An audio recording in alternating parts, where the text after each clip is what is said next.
नमस्कार विद्यार्थियों, मैं संजय रॉयल स्वागत करता हूं इन स्पेशल ई लर्निंग क्लासेस में आपका। आज के क्लास जो है वो हम हिंदी माध्यम विज्ञान कक्षा 10 का जो 7 चैप्टर है उसके बारे में पढ़ेंगे। अब इस 7वें पाठ की शुरुआत जो है वो कल हमने की थी, जिसमें हमने परमाणु की सामान्य संरचना वगैरह के बारे में जो अलग अलग मॉडल या परिकल्पनाएं या अवधारणाएं वगैरह प्रतिपादित की गई हैं उनके बारे में पढ़ा था। जैसे सबसे पहले डाल्टन की परमाणु अवधारणा, जिसके अनुसार डाल्टन ने बताया था कि परमाणु किसी भी पदार्थ का सबसे सूक्ष्मतम कण होता है जो अविभाज्य कण होता है, और एक तत्व के जो परमाणु हैं वो गुणों में समान होते हैं, जबकि अलग अलग तत्व के जो परमाणु हैं वो गुणों में असमानता प्रदर्शित करते हैं। और ये परमाणु जो है वो निश्चित अनुपात में आपस में संयोजित होकर यौगिकों का निर्माण करते हैं, और जब यौगिक रासायनिक अभिक्रिया दर्शाते हैं तो उस दौरान उनके परमाणु जो है वो नष्ट नहीं होते हैं, बल्कि उन परमाणुओं का केवल पुनर्विन्यास होता है। उनका संयोजन जो है वो अलग तरीके से हो जाता है, जिसके कारण से नई तरह के पदार्थ बनते हैं। इसके बाद में परमाणु की संरचना कैसी होती है उसे स्पष्ट करने के लिए थॉमसन ने प्लम पुडिंग मॉडल दिया था, जिसके अनुसार परमाणु जो है वो एक ठोस गोल संरचना होती है या ठोस धनावेशित गोले के समान संरचना होती है, जिसमें ऋणावेशित कण जो हैं वो बीच बीच में बिखरे हुए पाए जाते हैं। जैसे कि एक तरबूज की लाल गिरी जो है वो उसका ठोस भाग हो और उसमें पाए जाने वाले बीज जो हैं वो इलेक्ट्रॉन की तरह से काम करें, उस प्रकार का मॉडल जो है वो थॉमसन ने दिया था। लेकिन रदरफोर्ड ने अपने प्रयोग के आधार पर इसे गलत सिद्ध कर दिया। उन्होंने ये चीज़ प्रमाणित कर दी कि परमाणु जो है वो ठोस धनावेशित गोला नहीं होता, बल्कि उनके अनुसार परमाणु जो है वो एक खोखला गोला होता है, जिसमें उसका समस्त द्रव्यमान जो है वो उसके बीचों बीच नाभिक में केंद्रित होता है और इलेक्ट्रॉन उसके चारों ओर कक्ष में चक्कर लगाते हैं, निश्चित ऊर्जा वाले कक्षों में चक्कर लगाते हैं, जैसे सूर्य के चारों ओर ग्रह चक्करे लगाते हैं। इसलिए उनके मॉडल को सौर मंडल प्रतिरूप कहा गया। इसके बाद में परमाणु के संदर्भ में कुछ अन्य चीजें जो हैं जो स्पष्ट नहीं कर पाए रदरफोर्ड, उनको स्पष्ट करने के लिए नील्स बोर नामक वैज्ञानिक ने अपनी अवधारणा दी थी, जिसे हम नील्स बोर की परमाणु अवधारणा जो है वो कहते हैं। अब नील्स बोर की परमाणु अवधारणा जो है उसके कुछ महत्वपूर्ण बिंदु जो है उनकी हम बात करें। सबसे पहली चीज इन्होंने ये बताया कि एक परमाणु जो होता है वो एक खोखले गोले के समान संरचनाएं होती है, और उसमें उसका समस्त धनावेश, परमाणु का समस्त धनावेश जो है वो उसके केंद्र पर यानी उसके बीचों बीच एक छोटे से नाभिक के रूप में पाया जाता है। तो परमाणु जो है उनके अनुसार यदि हम देखें तो ये इस प्रकार की संरचना होगी। तो परमाणु के बीचों बीच एक नाभिक होता है जिसमें उसका समस्त धनावेश होगा। धनावेश यदि परमाणु में 10 हैं तो वो 10 के 10 इसमें हैं, 5 हैं तो 5 हैं, 1 है तो 1 है। इसके बाद में दूसरा इन्होंने ये चीज बताई कि इलेक्ट्रॉन, ये ध्यान में रखें कि नील्स बोर ने जब ये अपना परमाणु अवधारणा दी थी उस समय तक परमाणु में इलेक्ट्रॉन, प्रोटॉन वगैरह जो है वो सारे ज्ञात हो चुके थे। तो इन्होंने ये चीज बताई कि परमाणु में ऋणावेशित कण यानी जो इलेक्ट्रॉन है, इलेक्ट्रॉन इस नाभिक के चारों ओर चक्कर लगाते हैं, और नाभिक के चारों ओर ये जो चक्कर लगाते हैं वो एक संकेंद्रीय वलय पथ का निर्माण करते हैं। तो संकेंद्रीय पथ या संकेंद्रीय वलयाकार पथ में वो चक्करे लगाते हैं, और इस संकेंद्रीय वलयाकार पथों की जो त्रिज्या है और ऊर्जा है वो क्या होती है, निश्चित होती है। अब इसके अनुसार यदि हम देखें तो जैसे इलेक्ट्रॉन एक पथ जो है वो ये हो गया, इस पथ में इलेक्ट्रॉन जो है वो संकेंद्रीय वलय में के रूप में इसमें एक चक्कर लगाते रहेंगे। इसी तरह से दूसरा जो एक और पथ इसके चारों ओर बनता है, इस प्रकार से ये संकेंद्रीय वलयाकार पथ बन गया, इसमें चक्कर लगा रहे हैं। एक और पथ ये मान लिया, इसमें ये चक्कर लगा रहे हैं। तो दूसरी चीज सीधी उन्होंने देखें तो ये हो गई कि इलेक्ट्रॉन नाभिक के चारों ओर संकेंद्रीय वलयाकार पथ में चक्कर लगाते हैं। इन वलयाकार पथों की त्रिज्या और ऊर्जा जो है वो निश्चित होती है। अब इन संकेंद्रीय वलयाकार पथों, संकेंद्रीय वलयाकार पथ ये जो होते हैं इनको कहा जाता है कक्ष, कक्षा या ऊर्जा स्तर। ये जो ऊर्जा स्तर है इनको नाभिक से दूरी के आधार पर निश्चित नंबर जो है वो दिया जाता है या एक निश्चित क्रम जो है वो प्रदान किया जाता है। यानी यूं कह सकते हैं कि इन वलयाकार पथों की, ये पहला पथ है, ये दूसरा पथ है, ये तीसरा पथ है, इन वलयाकार पथों की नाभिक से दूरी जो है वो निश्चित होती है, जिसे हम इसकी त्रिज्या कह सकते हैं। ये दूरी जो निश्चित है, इस निश्चित दूरी के अनुसार नाभिक से पास से दूर की ओर इसे जो है वो नंबर दिए जाते हैं और इनको कहा जाता है n से प्रदर्शित इनको करते हैं। यानी कक्ष की संख्या जो है वो यहाँ पर n को प्रदर्शित करेगी और वो संख्या होती है 1 2 3 4 इस तरह से। यानी ये पहला पथ है, ये दूसरा पथ है, ये तीसरा पथ है। तो इसको हम कह सकते हैं ये पहला कोष, दूसरा कोष, तीसरा कोष, या पहला कक्ष, दूसरा कक्ष, तीसरा कक्ष, या पहला ऊर्जा स्तर, दूसरा ऊर्जा स्तर, तीसरा, आगे चौथा, पांचवा, इस तरह से ये ऊर्जा स्तर पाए जाते हैं। या फिर इनको एक दूसरे रूप में K, L, M, N इस तरह से भी प्रदर्शित कर सकते हैं। तो कक्ष या ऊर्जा स्तर जो है उनको नाभिक से दूरी के अनुसार कैसे दर्शाएंगे, हम कैसे व्यक्त करेंगे? कक्ष संख्या 1 2 3 4 या K, L, M, N के रूप में। अब इसके बाद में एक और जो चीज़ इन्होंने बताई वो ये थी कि प्रत्येक कक्ष जो है, जो नाभिक के बाहर की तरफ स्थित होता है, उस प्रत्येक कक्ष की ऊर्जा जो है वो क्या होगी? निश्चित होगी। तो प्रत्येक कक्ष की ऊर्जा निश्चित होती है, या प्रत्येक कक्ष में जो चक्कर लगा रहे इलेक्ट्रॉन हैं उनकी ऊर्जा जो है वो क्या रहेगी? निश्चित रहेगी। इस कक्ष में जो इलेक्ट्रॉन चक्कर लगा रहे हैं उनकी ऊर्जा जो है वो भी निश्चित है, इस कक्ष में जो चक्कर लगा रहे हैं उनकी ऊर्जा जो है वो भी निश्चित होगी, और इनको हम n से ही प्रदर्शित करें। इसके बाद एक और बात जो इन्होंने बताई वो ये थी कि इन प्रत्येक कक्ष में जो इलेक्ट्रॉन चक्कर लगा रहे होते हैं उन इलेक्ट्रॉनों के घूर्णन का एक निश्चित कोणीय संवेग होता है, और वो कोणीय संवेग ऊर्जा स्तर में घूर्णन कर रहे या ऊर्जा स्तर में चक्कर लगा रहे इलेक्ट्रॉनों का कोणीय संवेग जो है वो h/2π होता है, या फिर इसका गुणज होता है। यानी यूं कह सकते हैं कि mvr इज इक्वल टू क्या होगा? NH/2π जो है वो होगा। यहाँ पर n जो है वो किसको प्रदर्शित कर रहा है? ऊर्जा स्तरीय कक्ष की संख्या को। यदि यहाँ पर पहले कक्ष में चक्कर लगा रहे इलेक्ट्रॉन का कोणीय संवेग है, यह हमें ज्ञात करना है, तो वहाँ पर हम n का मान 1 ले लेंगे। दूसरे कक्ष का इलेक्ट्रॉन है तो 2, तीसरे कक्ष का है तो 3, चौथे कक्ष का है तो 4। यानी कोणीय संवेग जो है वो h/2π या फिर उसका गुणज होता है, उसका 2 गुना, उसका 3 गुना, उसका 4 गुना, इस प्रकार से ये पाया जाता है। तो इस तरह से देखें तो इनकी ऊर्जा जो है वो निश्चित होती है और इसमें ये चक्कर लगाते हैं। इसके बाद एक बात और उन्होंने बताई कि एक ही कक्ष कह सकते हैं या एक ही ऊर्जा स्तर कह सकते हैं। एक कक्ष जो है वो एक निश्चित ऊर्जा स्तर को प्रदर्शित करता है, तो एक ही कक्ष के जो इलेक्ट्रॉन हैं उन इलेक्ट्रॉनों की ऊर्जा जो है वो क्या होती है? समान होती है। इसका मतलब क्या होगा? जैसे यहाँ पर हम देखें, पहले कक्ष में 2 इलेक्ट्रॉन होते हैं, तो एक इलेक्ट्रॉन, 2 इलेक्ट्रॉन, दोनों इलेक्ट्रॉन चक्कर लगा रहे हैं। एक इलेक्ट्रॉन की ऊर्जा जितनी है सेम उतनी की उतनी ऊर्जा दूसरे इलेक्ट्रॉन की है, यानी एक ही कक्ष के जो इलेक्ट्रॉन है उनकी ऊर्जा बराबर होगी। दूसरे कक्ष में 8 इलेक्ट्रॉन चक्कर लगा रहे होते हैं, तो प्रत्येक इलेक्ट्रॉन की जो ऊर्जा है वो क्या होगी? बराबर रहेगी। लेकिन पहले कक्ष का इलेक्ट्रॉन और दूसरे कक्ष का जो इलेक्ट्रॉन है इनकी ऊर्जा में देखें तो अंतर पाया जाएगा। तो समान ऊर्जा स्तर के जो इलेक्ट्रॉन होते हैं उनकी ऊर्जा समान होती है, लेकिन असमान ऊर्जा स्तर के जो इलेक्ट्रॉन होते हैं उनकी ऊर्जा जो है वो भी क्या होती है? असमान होती है। और इस ऊर्जा का मान यदि हम देखें तो जैसे जैसे हम नाभिक से दूर जाते हैं वैसे वैसे घटता जाता है, वैसे वैसे बढ़ता जाता है। तो ऊर्जा के मान में इनमें वृद्धि हो जाती है। अब इस तरह से यदि हम देखें तो सबसे कम जो ऊर्जा पाई जाती है वो कौन से कक्ष के इलेक्ट्रॉन की होगी? पहले या K कक्ष के इलेक्ट्रॉन की होगी।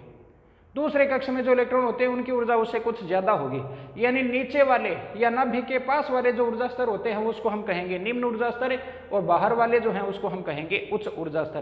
तो यहाँ पर हम L और M की बात करें तो L जो है वो नजदीक है, इसलिए ये यहाँ पर निम्न ऊर्जा स्तर होगा, जबकि M जो है वो यहाँ पर उच्च ऊर्जा स्तर होगा।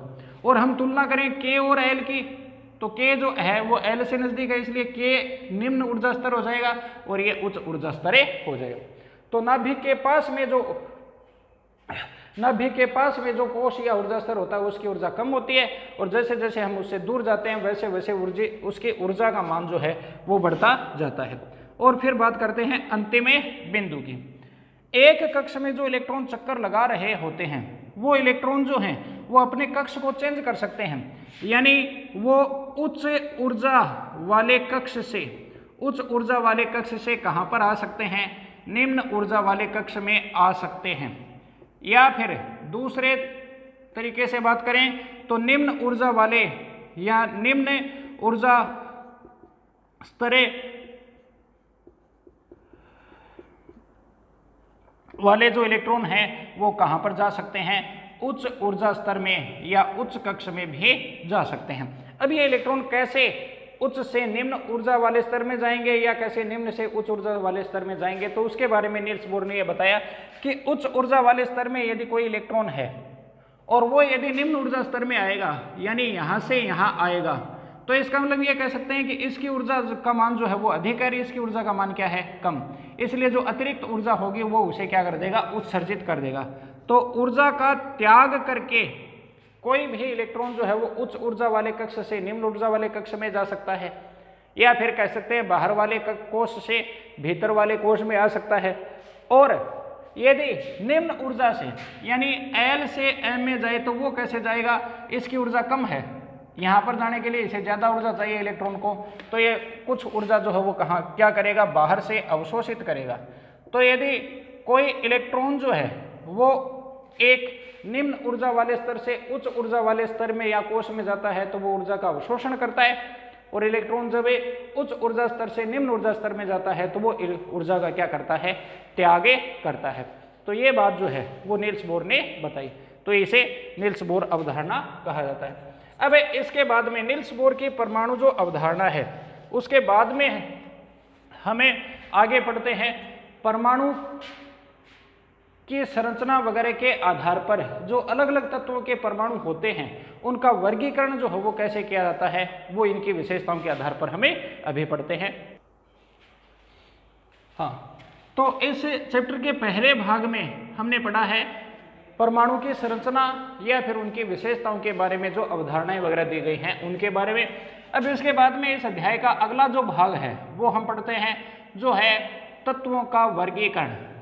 तो इस भाग में हम तत्वों के वर्गीकरण के बारे में पढ़ेंगे। अब पहली चीज ये है कि तत्वों का वर्गीकरण जो है वो क्यों आवश्यक है, तो उसके लिए पहले ध्यान में रखें कि तत्व होते क्या हैं। जैसे हम रसायन विज्ञान में बात करते हैं कार्बन, हाइड्रोजन, ऑक्सीजन, नाइट्रोजन, ये जो हम वो तत्व को प्रदर्शित करते हैं। एक ही तरह के परमाणु वाला जो पदार्थ होता है वो क्या कहलाता है, तत्व कहलाता है।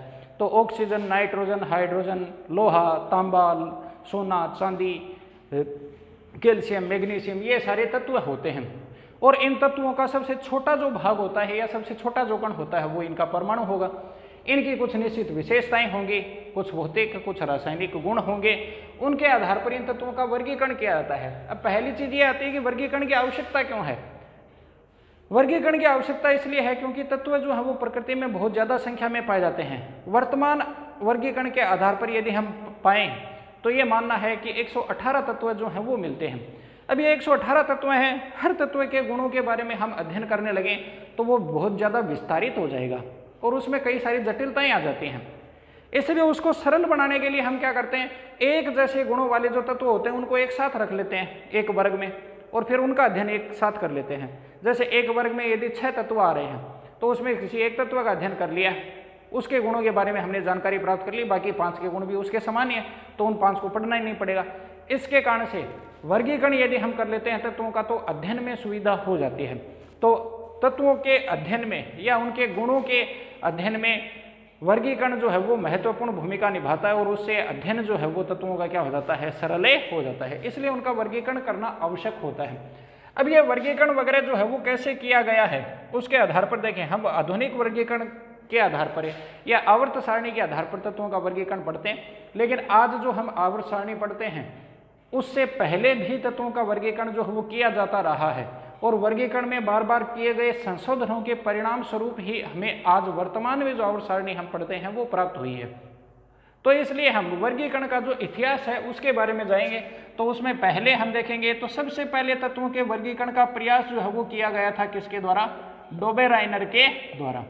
तो डोबेराइनर नामक एक वैज्ञानिक थे, उन्होंने तत्वों का वर्गीकरण किया और उसके आधार पर उन्होंने तत्वों के त्रिक जो हैं वो तैयार किए। अब इसका सीधा सा मतलब है कि उस समय तक ज्ञात जितने भी तत्व थे सबके गुणों का उन्होंने अध्ययन किया और उसके आधार पर यह पाया कि कुछ तत्वों के गुण जो हैं वो समान हैं और समान गुणों वाले जो तत्व थे उनको उन्होंने उनके परमाणु भार के आरोही क्रम में व्यवस्थित कर दिया। इस तरह से उन्हें तीन तत्वों के समूह प्राप्त हुए जिनको उन्होंने त्रिक नाम दिया। जैसे एक उदाहरण में यदि हम देखें तो लिथियम है, सोडियम है, लिथियम, सोडियम और पोटेशियम, ये 3 तत्वों के त्रिक उन्होंने बनाए थे। ये 3 तत्व उस समय तक ज्ञात थे। इन तीनों तत्वों का उन्होंने क्या किया? वर्गीकरण किया था। अब इस आधार पर यदि हम देखें तो लिथियम, सोडियम और पोटेशियम, इन 3 तत्वों का एक समूह बन गया। इसमें से पहला तत्व जो है उसका परमाणु भार सबसे कम है, उसके बाद में इसका परमाणु भार है, इसके बाद में इसका परमाणु भार है। तो इनको अरेंजमेंट या इनकी व्यवस्था जो है वो परमाणु भार के अनुसार की गई है और एक निश्चित व्यवस्था ही होगी कि सोडियम जो है वो दूसरा तत्व है तो दूसरा ही होगा, यूं नहीं कि इसको यहाँ लिख दिया या यहाँ लिख दिया। तो इस आधार पर इनको व्यवस्थित किया गया है। इस तरह से इन्हें डोबेराइनर के त्रिक कहा जाता है। तो डोबेराइनर के त्रिक क्या होते हैं? समान गुणों वाले तत्वों को व्यवस्थित एक साथ जमा करने पर डोबेराइनर को 3 तत्वों के समूह प्राप्त हुए जिनको डोबेराइनर के त्रिक कहा जाता है। इस डोबेराइनर के त्रिक की एक विशेषता है, इसमें जो फर्स्ट तत्व है, पहला जो तत्व इसके अंदर पाया जाता है वो, और इसके अंदर पाया जाने वाला ये तीसरा तत्व है और ये दूसरा तत्व है। इनके अनुसार ये था कि प्रथम तत्व और तृतीय तत्व जो है इनका परमाणु भार जो है वो हमें पता हो और उनको जोड़ लिया जाए और फिर उसमें 2 का भाग दें। यानी सीधा सा यूं कह सकते हैं कि पहले और तीसरे तत्व के परमाणु भार का जो औसत होता है वो दूसरे तत्व का परमाणु भार होगा या द्वितीय तत्व का परमाणु भार होगा। तो यूं भी कह सकते हैं कि दूसरे तत्व का परमाणु भार पहले और तीसरे तत्व के परमाणु भार के औसत के बराबर होता है और इसके गुण जो हैं वो भी पहले और तीसरे तत्व के माध्यमिक गुण होते हैं, बीच के से गुण जो हैं वो इसके अंदर पाए जाते हैं। जैसे एक एग्जाम्पल से देखें तो लिथियम जो है इसका परमाणु भार है 7 और पोटेशियम जो है इसका परमाणु भार है 39। इनका औसत निकालें तो क्या आएगा? 39 और 7 46, 46/2 यानी 23, और यही 23 जो है वो परमाणु द्रव्यमान या भार होता है किसका?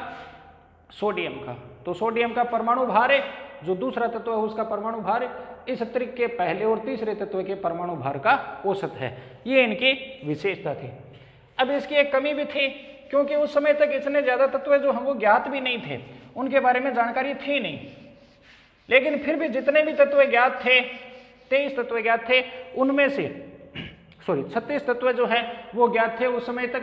उनमें से केवल 3 ही त्रिक जो हैं वो डोबेराइनर प्राप्त कर सके, यानी केवल 9 ही तत्वों का वर्गीकरण कर सके, बाकी अलग अलग ही रखे।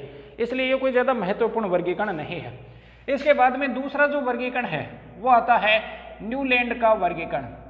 न्यूलैंड के समय तक 56 तत्वों की खोज हो चुकी थी और उसके आधार पर उन्होंने उन सभी 56 तत्वों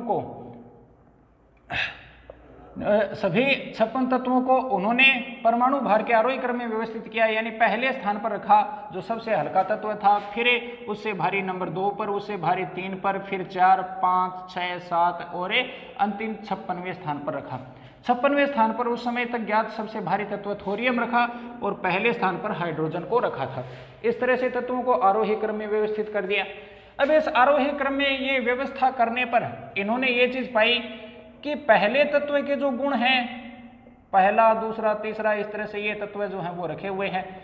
इन तत्वों के जो गुण हैं इनमें गुणों में कुछ समानता भी पाई जाती है या फिर इन गुणों में दोहराव पाया जाता है। अब ये दोहराव जो है वो किस प्रकार से होगा, वो एक निश्चित आवृत्ति के अनुसार होता है, ये पता उन्होंने लगाया। यानी एक निश्चित क्रम में ये गुण जो हैं वो दोहराए जाते हैं। पहले तत्व के गुण जो हैं उसके गुण दूसरे से, तीसरे से, चौथे से, 5वें से, 6ठे से, 7वें से अलग है, लेकिन 8वीं के समान है। यानी पहले तत्व के और 8वें तत्व के गुण समान है। फिर उसके बाद में दूसरे तत्व के जो गुण हैं और 9वें तत्व के गुण हैं ये समान है, तीसरे और 10वें के समान हैं, चौथे और 11वें के, 5वें और 12वें के समान हैं। इस तरह से यदि देखा जाए तो इसके आधार पर ये हम कह सकते हैं कि यदि ये चौथा तत्व है तो इसके बाद में नंबर 8वां तत्व 12वां आएगा। तो प्रत्येक 8वें तत्व के गुण पहले तत्व के साथ गुणों में क्या दर्शाते हैं, समानता दर्शाते हैं। इस वर्गीकरण के आधार पर यह महत्वपूर्ण रिजल्ट उन्होंने निकाला जिसे न्यूलैंड का अष्टक नियम कहते हैं। तो न्यूलैंड का अष्टक नियम क्या है, जब तत्वों को उनके परमाणु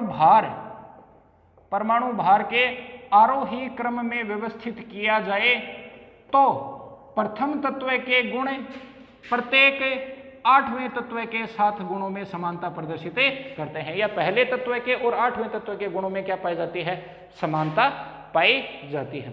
ये मुख्य बात जो है वो इन्होंने बताई। अब उन्होंने ये पाया कि ये समानता जो है वो सुरों का जो अष्टक होता है सा रे गा मा पा धा नी, ये 7 सुर जो हैं वो पाए जाते हैं, और 8वां सुर हारमोनियम वगैरह उनके अंदर जो की लगी होती हैं, कुंजियां होती हैं जिनको दबाने पर स्वर निकलते हैं, तो ये स्वर निकलते हैं, ये 7 स्वर निकलते हैं।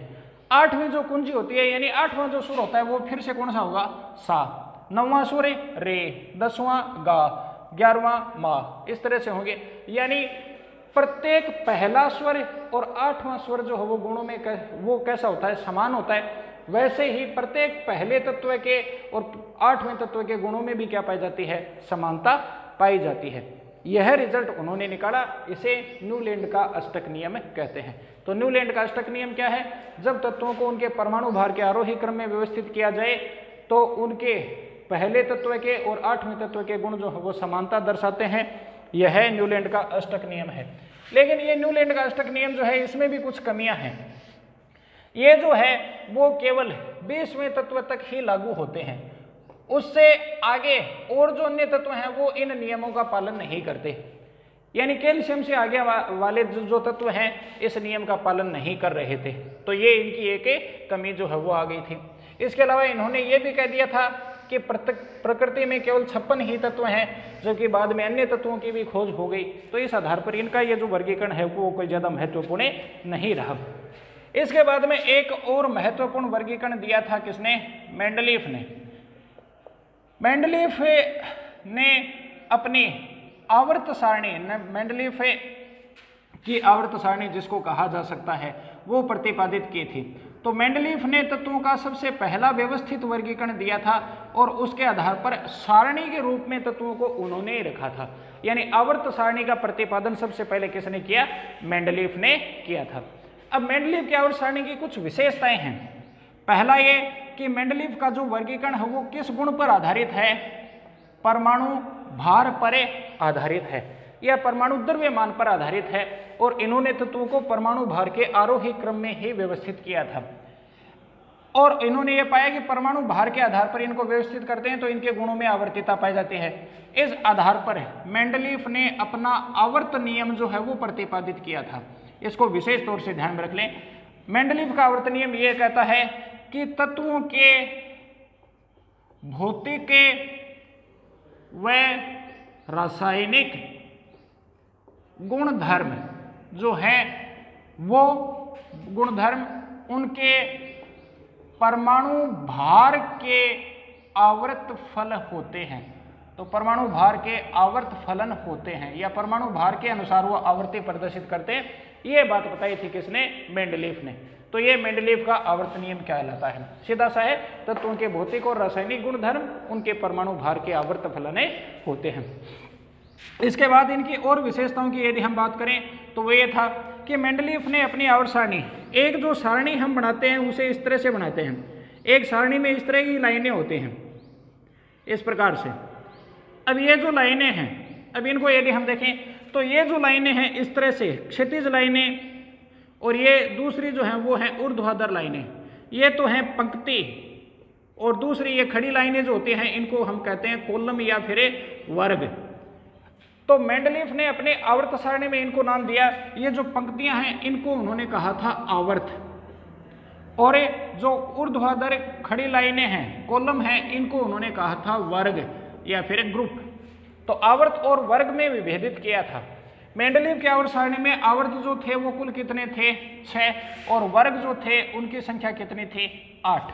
और दूसरा, प्रत्येक वर्ग जो है वो उपवर्गों में विभाजित किया था, पहले को छोड़कर बाकी सारे वर्ग, जैसे ये सेकंड वर्ग है तो इसको इन्होंने ए बी ऐसे नाम दिया, थर्ड है तो इसको थर्ड ए थर्ड बी इस तरह से नाम दिया। तो प्रथम वर्ग को छोड़कर सभी वर्ग जो हैं वो क्या थे, उपवर्गों में विभाजित थे। ये इनकी आवर्त सारणी की एक महत्वपूर्ण बात निकल कर आती है। तो वर्ग उपवर्गों में विभाजित थे, ये भी एक महत्वपूर्ण चीज इसके अंदर आ गई। इसके बाद में और इसकी जो विशेषताएं निकल कर आती हैं उनकी यदि हम बात करें तो वो ये है कि मेंडलीव की जो आवर्त सारणी है उसमें एक वर्ग में जो पाए जाने वाले तत्व थे उनके गुण क्या थे, समान। यानी एक वर्ग में उपस्थित तत्वों के गुण समान थे। इस आधार पर इन्होंने तत्वों का वर्गीकरण किया था। तो पहले वर्ग में जो तत्व हैं उनके गुण समान होंगे, दूसरे वर्ग के जो तत्व हैं उनके गुणों में भी समानता मिलेगी, तीसरे वर्ग के तत्व भी गुणों में समान होंगे। ये चीज इन्होंने पाई थी। अब इस आधार पर इन्होंने तत्वों को व्यवस्थित कर दिया और उस समय तक सभी 63 तत्व जो थे उनको उन्होंने व्यवस्थित कर दिया। लेकिन फिर भी इनके आवर्त सारणी में कुछ विशेषताएं जो है वो झलक कर आती हैं। एक ये था कि इनके आवर्त सारणी में तत्वों का जो क्रम था वो क्या था, बढ़ता हुआ क्रम। जैसे इस वर्ग में जो तत्व है वो हल्का है, इससे बाद में जो तत्व आता है वो उससे भारी होगा, उसके बाद में आने वाला उससे और भारी, उससे आगे आने वाला तत्व है उससे ज़्यादा और भी ज़्यादा भारी होगा। तो इस तरह से उन्होंने तत्वों को व्यवस्थित किया था। लेकिन कुछ स्थानों पर इन्होंने इस क्रम का पालन भी नहीं किया था। तो कुछ स्थानों पर उन्होंने परमाणु भार के आरोही क्रम में के आधार पर व्यवस्थित करने का जो नियम है उसका पालन नहीं किया और हल्का तत्व जो है वो क्या कर दिया, बाद में, या फिर कह सकते हैं भारी तत्व को पहले रख दिया, हल्के तत्व को बाद में रख दिया। इस प्रकार से इन्होंने इस नियम का पालन नहीं किया।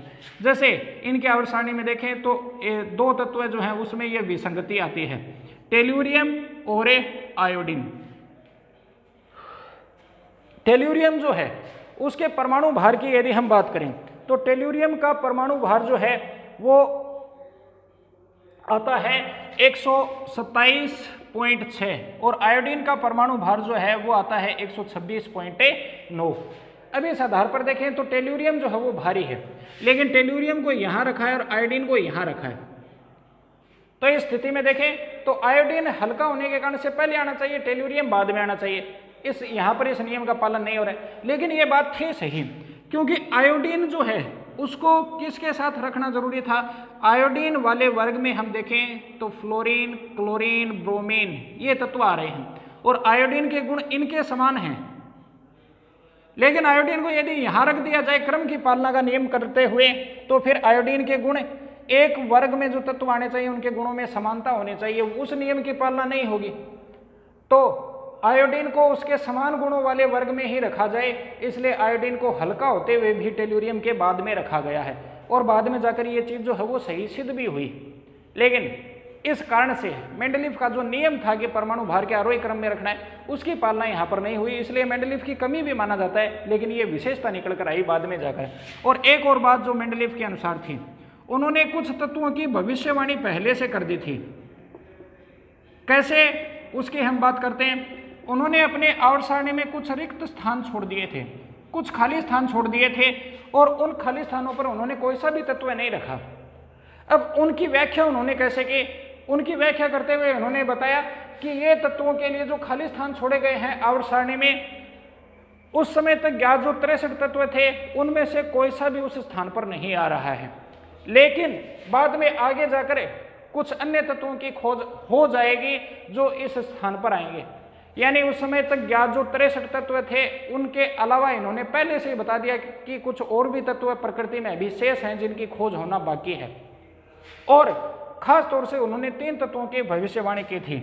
इनका नाम इन्होंने जो तत्व जो स्थान खाली छोड़ा था उससे पहले वाला जो तत्व है उसके आधार पर रखा था और इनको नाम दिया था उन्होंने एका बोरोन।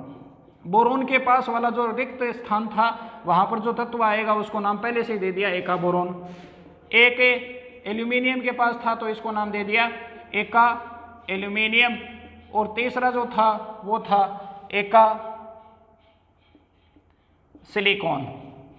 तो 3 तत्वों की भविष्यवाणी उन्होंने की और बाद में इन तीनों तत्वों को खोजा गया और आज आवर्त सारणी में, आधुनिक आवर्त सारणी में इनको रखा गया है, लेकिन उनको नाम ये अब नहीं दिया गया है। अब उनको कहा जाता है स्कैंडियम, गैलियम और जर्मेनियम। तो स्कैंडियम, गैलियम और जर्मेनियम की खोज उस समय तक नहीं हुई थी, लेकिन मेंडलीफ ने उनके लिए स्थान आवर्त सारणी में पहले से ही छोड़ दिए थे, और यहाँ तक कि उसके गुणों वगैरह के बारे में भी बता दिया था कि उनका गुण ये होगा, उनका परमाणु भार इसके आसपास होगा, ये चीज़ उन्होंने बताई, और उनकी वो बातें एकदम सही सिद्ध हुई आगे जाकर। इस तरह से उन्होंने अपनी आवर्त सारणी के आधार पर तत्वों की भविष्यवाणी पहले से कर दी थी। 3 तत्वों की भविष्यवाणी की थी, एका बोरॉन, एका एल्यूमिनियम, एका सिलिकॉन, जो अब जाने जाते हैं स्कैंडियम, गैलियम और जर्मेनियम के नाम से। तो ये थी मेंडलीफ की आवर्त सारणी। हालांकि इसमें भी कुछ कमियां रह गई। क्या कमियां थी? एक तो था कमी के आधार पर यदि हम देखें तो हाइड्रोजन का स्थान, इन्होंने हाइड्रोजन के स्थान की स्पष्ट व्याख्या नहीं की। हाइड्रोजन को इन्होंने पहले वर्ग में रखा था। किस लिए? क्योंकि हाइड्रोजन जो है वो इन तत्वों के साथ कुछ गुणों में समानता दर्शाता है, लेकिन पूरी तरह से इसके गुण मिलते भी नहीं है। इसके साथ में सोडियम, पोटेशियम, लिथियम इस तरह के तत्व रखे गए हैं, वो धातु की प्रकृति दर्शाते हैं, जबकि हाइड्रोजन ऐसी प्रकृति नहीं दर्शाता। तो इसके अनुसार देखा जाए तो हाइड्रोजन का स्थान ये नहीं होना चाहिए, लेकिन मेंडलीफ ने यहाँ रखा था, तो वो हाइड्रोजन का स्थान जो है उसकी स्पष्ट व्याख्या नहीं कर पाए, वो उसकी कमी थी। इसके अलावा अपनी आवर्त सारणी में उन्होंने समस्थानिकों को भी स्थान नहीं दिया था। कुछ ऐसे तत्व भी होते हैं जिनके एक से ज्यादा समस्थानिक मिलते हैं, उसके आधार पर इनकी स्पष्ट व्याख्या नहीं कर सकते हैं। जैसे नाइट्रोजन की यदि हम बात करें तो नाइट्रोजन का एक समस्थानिक जो है वो होता है Na14, ये सामान्य समस्थानिक नाइट्रोजन का पाया जाता है। अब इस आधार पर देखें तो नाइट्रोजन को 14वें स्थान पर है, या 14 परमाणु भार है उसके अनुसार रखा जाना चाहिए। ऑक्सीजन की बात करें तो ऑक्सीजन का एक समस्थानिक होता है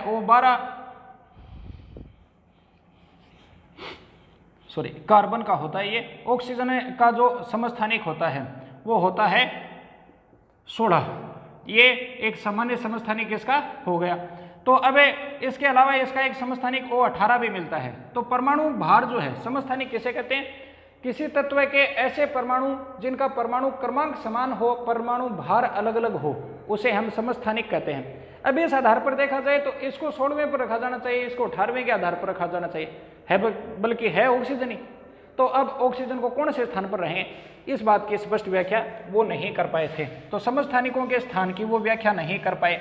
इसके अलावा कुछ स्थानों पर अपने ही क्रम को उन्होंने तोड़ दिया था और हल्के तत्व को भारी तत्व से के बाद में रखा था। ये भी इनकी एक कमी थी। तो इस तरह से कुछ कमियां रह गई थी, उनको दूर किया गया आधुनिक आवर्त सारणी के द्वारा। तो आधुनिक आवर्त सारणी जो है उसके बारे में हम कल की क्लास में पढ़ेंगे। आज के लिए इतना ही। मेंडलीफ की आवर्त सारणी की जो मुख्य विशेषताएं हैं इनको आप थोड़ा सा ध्यान में रख लोगे। आज के लिए इतना ही। धन्यवाद।